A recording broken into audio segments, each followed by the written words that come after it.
모든 것이 합력하여 선을 이루느니라. 예, 하나님이 선민을 훈련하는 방법은 체득이었습니다. 그래서 바울은 체득을 통해서 깨달은 진리가 바로 모든 것이 합력하여 선을 이루느니라.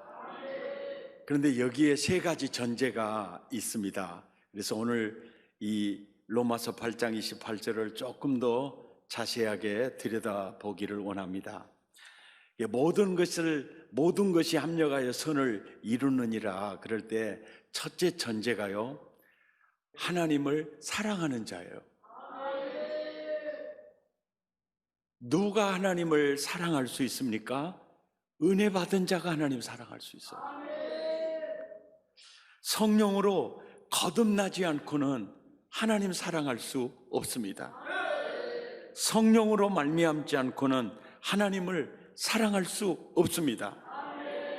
하나님을 사랑하는 자 이꼬르 하나님을 믿고 사는 자입니다. 하나님을 사랑하는 자, 바로 그 자가 하나님께 헌신된 자입니다. 사랑하면 우리는 헌신하게 되어 있습니다. 하나님을 사랑하는 자, 하나님께 전체를 맡기고 사는 사람입니다. 하나님을 사랑하는 자, 하나님과 함께하는 자입니다. 하나님을 사랑하는 자, 바로 하나님을 따르는 사람입니다. 이 사람에게는 모든 것이 합력하여 선을 이루느니라. 이게 첫째 전제입니다. 두 번째 전제는 부르심을 입은 자입니다. 부르심을 받을 만한 아무 자격이 없는데 하나님이 나를 부르셨습니다. 어느 구석을 보아도 쓸만한 것이 없는데 하나님이 나를 부르셨습니다. 그리고 부르심에는 분명한 이유가 있습니다. 쓰시기 위해서요. 예. 그리고 세 번째 전제는 바로 그의 뜻대로입니다. 나와 여러분의 생애가 그의 뜻대로 이 안에 있음을 믿습니까? 그렇다면 모든 것이 합력하여 선을 이룰 것입니다. 나의 탄생부터 지금까지 어려운 환경 지나놓고 보니까 우연이 아니었습니다. 그분의 뜻 안에 있었습니다. 하나님의 계획대로 부르심을 받은 자는 언제나 하나님의 계획 안에 있습니다. 바로 이 자가 모든 것이 합력하여 선을 이루느니라, 이 말씀입니다. 내가 모르는 중에도 하나님의 계획은 이루어지고 있었습니다. 조그만 사건 하나도 하나님의 뜻과 관계없는 것은 없었습니다. 하나님의 계획과 관계없는 것도 없었습니다. 이런 측면에서 우리 생각해 보면요, 우리는 때로 악인들 때문에 우리가 괴로움을 당할 때가 있어요. 아주 거짓말을 잘하는 사람 때문에 내가 굉장히 공경에 처할 때도 있습니다. 또 나를 시기하는 자들 때문에 내가 공경에 처하는 수도 있어요. 또 하나는 정말 누군가와 이간시키는 자 때문에 내가 굉장히 희한한 슬럼프에 빠지는 경우도 있습니다. 우리가 우리를 괴롭히고 또 여러 가지로 피해를 주는 사람들 때문에 우리가 힘든 시간들을 보낼 수가 있어요. 그때마다 잠언 16장 4절의 말씀이요, 악인도 악한 날에 적당하게 하셨느니라. 이 구절을 이해할 때 그의 뜻대로 안에 이 사건이 들어있어요. 예.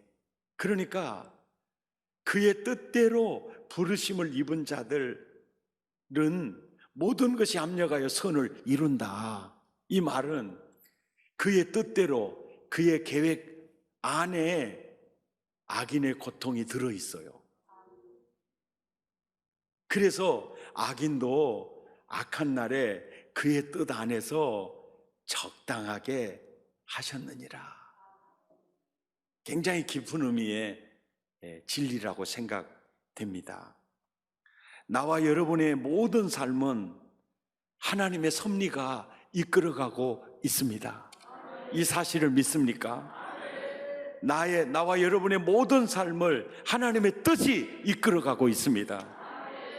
나와 여러분의 모든 삶을 그분의 계획이 이끌어가고 있는 것입니다.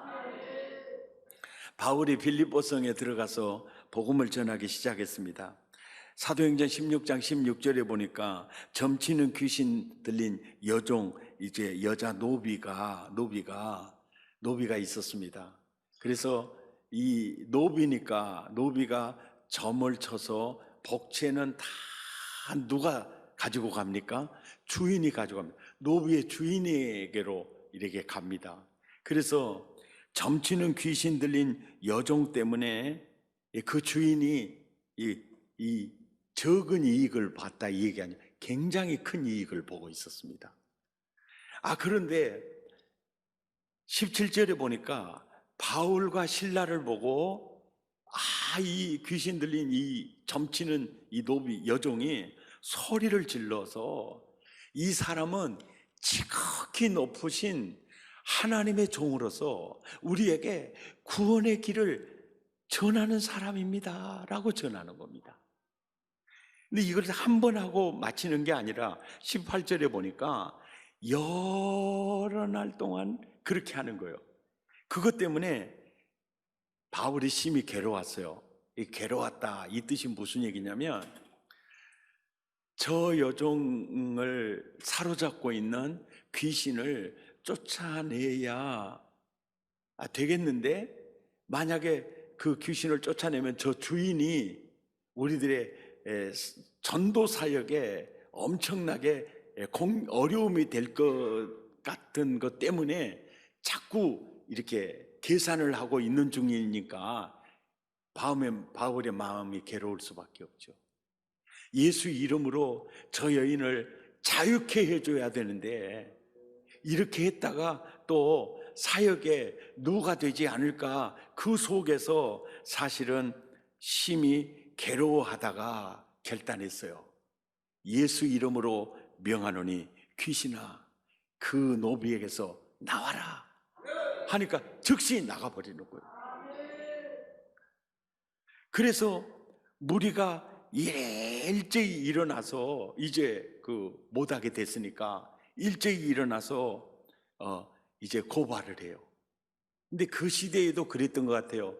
이 점치는 노비를 통해서 많은 이익을 받던 사람이니까 당시에 어떤 치안을 유지하고 있는 사람에게 돈을 많이 썼던 것 같아요. 어떤 것을 보면 그걸 알 수 있느냐면은 귀신 쫓아내는 죄목 하나 가지고 세상에 깊은 감옥에 가둘 뿐 아니라 옥문도 있지만은 발에 착고를 채웠다는 거예요.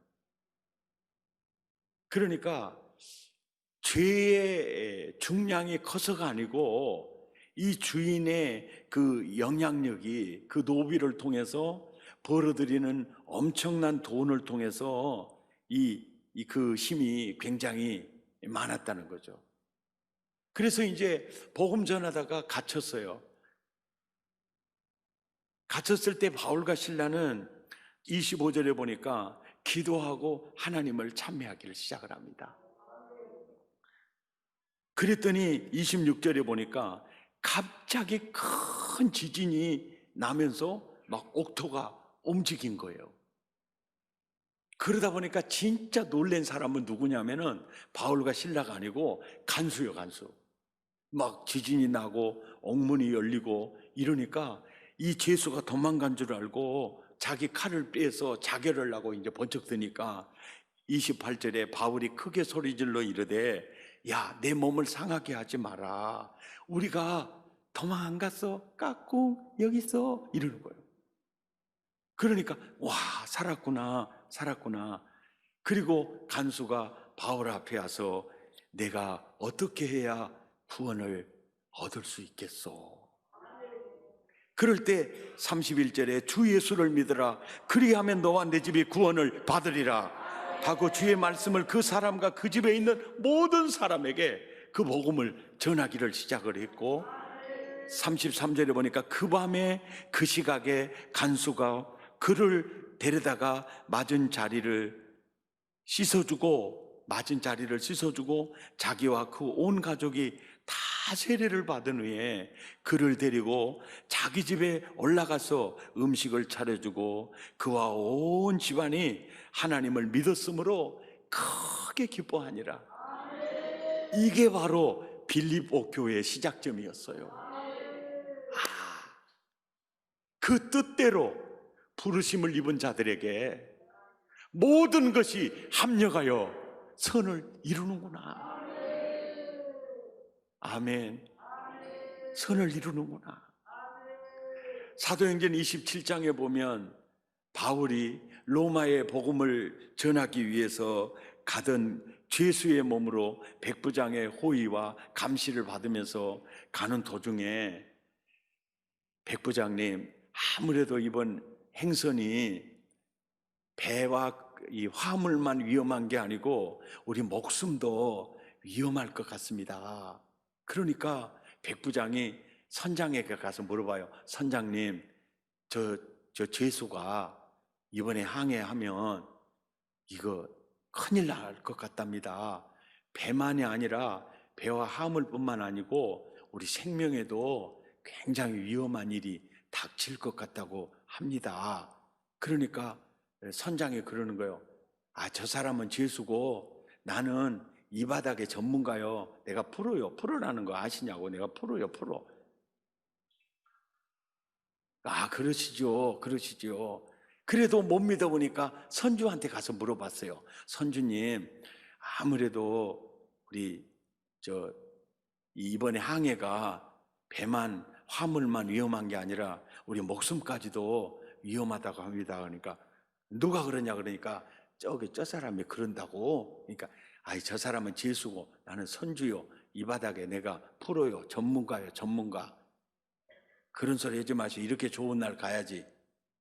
그러고는 추랑 그래 추랑. 그래 얼마 되지 않아서 14절에 보니까 얼마 안 돼요. 섬 가운데로부터 유라굴로라는 광풍이 크게 일어나는데요. 비바람이 치는데 하루 만에 잦아들지도 않고 이틀 만에 잦아들지도 않고 사흘 만에도 잦아들지도 않고 5일 만에는 어떻겠어요? 6일 만에는 어떻겠어요? 여러분, 일주일 동안 태양을 못 봤다. 그리고 보는 건 파도뿐이다. 사람이요, 겁이 왈칵 나요. 저도요, 이거 경험해 봐서 알아요. 여러분, 확인하고 싶으면요, 오후에 집에 가셔서 사도행전 27장을 자세히 읽어봐요. 얼마나 고생을 했는지. 좋은 기물들 다 바다에 내버려요. 그럴 때 바울이 딱 그러는 거예요. 여러분, 걱정하지 마십시오. 내가 섬기는 하나님이 그러셨는데 당신들의 생명은 구원받는다고 하셨어. 걱정하지 마십시오. 그래가지고 거기에서 살아난 사람이 37절에 보니까 276명이 살아나는 거예요. 이들이 바울과 함께 로마에 도착을 한 겁니다. 도착을 해요. 그냥 거기서 끝나는 줄 알았는데 276명의 입이 그냥 가만히 있었겠어요? 이야, 광풍에 살아남은 그들이요. 이야, 하나님 살아계시더라. 저분은 진짜 하나님의 종이더라. 얼마나 그 사역에 아름다운 역사였겠어요. 오늘 설교 제목이요, 제득된 진리에 당당히 서서 살자는 거예요. 예, 바울이 이 모든 것이 합력하여 선을 이루리라, 이 체득된 이 진리에 당당히 서서 살았기 때문에 빌립보 감옥에서도요 찬미할 수 있었어요. 광풍 속에서도 평강할 수 있었어요. 오늘 이 시대를 살아가는 나와 여러분이 하나님이 원하는 게 이런 삶을 살기를 원하시는 거죠. 로마에 갇혀 있을 때 바울은 이런 얘기를 합니다. 빌립보서 옥중 서신을 쓰면서 빌립보서 1장 12절에 내가 지금 이렇게 로마 감옥에 갇혀 있는 내가 당한 이 일이 복음 전파의 진전이 된 것을 너희가 알기를 원한다. 내가 지금 갇혀 있는 이 로마의 감옥은 정치범들이 주로 들어오는데 나중에 어떤 권력을 가지고 있을 때는 하나님 없이도 살 것 같잖아요. 그런데 감옥에 갇히면 자기가 죽게 될지 살게 될지 막막하잖아요. 그때가 바로 하나님 만나는 순간입니다. 심령이 가난해져요. 그래서 그 주로 로마의 귀족들 또 정치인들에게 복음을 전하는 그런 놀라운 기회도 되고, 또 바울이 갇힌 것 때문에 또 갇히지 않는 그들이 더 열심을 내서 복음을 전해진 것을 보고서 바울이 그러는 거예요. 내 하나님은 변함이 없으시구나. 모든 것이 합력하여 선을 이루느니라. 이루느니라. 사실 바울에게는 큰 질병이 있었고 그 질병에서 노임받기 위해서 작정으로 3번을 기도한 적이 있었습니다. 그런데 그 질병에 대해서 바울을 연구하는 학자들은 2가지 학설이 있습니다. 바울이 앓고 있는 질병은 서신서를 대필자를 세워서 대필하는 걸 보니까 안질에 눈을 뜨지 못할 정도로 이 안질의 고통을 당하고 있었다. 그래서 안질이었을 거다라는 얘기 하는 사람도 있고, 또 한 학자는 고린도전서 4장 9절을 들어서 이렇게 말해요. 내가 생각하건대 하나님이 사도인 우리라는 표현을 썼지만 나를 죽이기로 작정된 자 같이 끄트머리에 나를 두셨다. 이것은 자기 질고를 두고 하는 얘기다. 바울은 자신의 손수건만 갖다 얹어도 병든 자가 나았는데 자기 자신은 이 질병 속에 시달렸는데 자기가 겪고 있는 이 질고는 많은 사람들이 나를 인생 끄트머리로, 이게 한마디로 말해서 인생 아주 말종으로 봤던 거예요. 말종으로 볼 수 있는 여건의 질병이었어요. 그 질병이 뭐였을까? 학자들이 얘기해요. 간질이었을 거다. 그리고 그가 설교하다가나 복음을 전하다가 성경을 가르치는 중에 발작이 일어났을 거다. 그래서 한참을 시달리고 일어나서 우리는 세계 천사들과 사람들에게, 많은 사람들에게 자기의 가장 추한 모습을 보였어요. 구경거리가 되었다. 그럴 때 고린도후서 12장 9절에 이것마저도 구경거리가 됐나, 끄트머리에 정말 창피스러웠지만 이게 내 인생의 자랑거리였다. 이것이 나를 온전케 했고 이것이 가장 나를 고통스럽게 하는 가시였으나 이것이 은혜였다는 걸 알아요. 예. 아멘입니까? 모든 것이 합력하여 하나님은 선을 이루어 가시더라. 하나님을 사랑하는 자, 그 뜻대로 부르심을 입은 자들에게는 모든 것이 합력하여 선을 이루느니라. 이 체득된 진리 위에 당당히 서서 그의 삶을 이끌어가는 걸 볼 수 있습니다. 오늘을 사는 나와 여러분도 하나님이 그래요. 나는 네가 바울처럼 살았으면 좋겠다. 모든 것이 합력하여 선을 이루느니라. 이 반석 위에 단단히 서서 빌립보서 4장 11절에 내가 궁핍함으로 말하는 것이 아니라 어떠한 형편이든지 나는 자족하기를 배웠다. 12절부터 시작. 나는 비천에 처할 줄도 알고 풍부에 처할 줄도 알아. 모든 일 곧 배부름과 배고픔과 풍부와 궁핍에도 처할 줄 아는 일체의 비결을 배웠노라. 내게 능력 주시는 자 안에서 나는 모든 것을 할 수 있느니라. 내게 예수님이 계신다. 나는 그리스도 안에 있다. 그래서 능력 주시는 그분 안에서 나는 모든 것을 할 수 있다.